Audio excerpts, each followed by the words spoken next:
crying the other day when we first saw this. This is a Florida State football player who did what we all should do. It's a small act of random kindness, makes a big impact, especially for a sweet little 11-year-old boy. Yeah, this little boy, his name's Bo Paskey. He has autism, and often his mom was saying that he eats by himself in the cafeteria. Other kids don't want to sit with him, and his mom was worried about him. So a friend of hers said, "Did you see this picture?" Because it appeared on Facebook, and she said, "What is the picture?" She said, "Your son is eating with this guy named Travis Rudolph." She said, "Who's Travis Rudolph?" She said, "He's a football player from FSU. They were visiting the school, and he ate lunch with this young boy." And he saw Bo eating by himself, and he said, "May I eat with you?"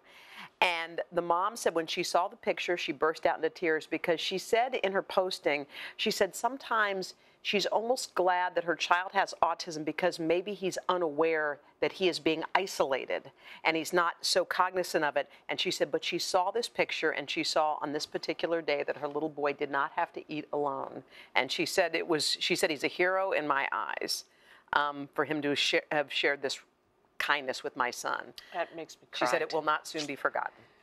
Anyway. And if I had kids at that school and I saw that, I go, why weren't you sitting with them? Yeah. That's where you were supposed to be sitting. Why weren't you? And I'd want a darn good answer for that. Yeah. Because it starts with parents. You teach your children how to love and how to be generous and how to be thoughtful and kind. And guess what? They will be. Yeah. And you know what's funny? Think back to 7th grade.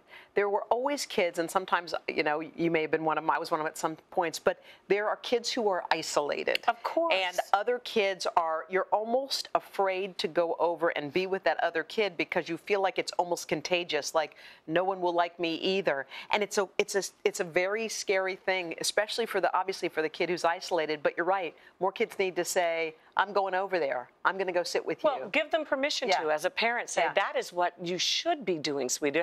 Why do you care what mean kids think? Right. You do the kind thing for them. Whoever that young man is, Travis, did you say? Yeah. God bless him.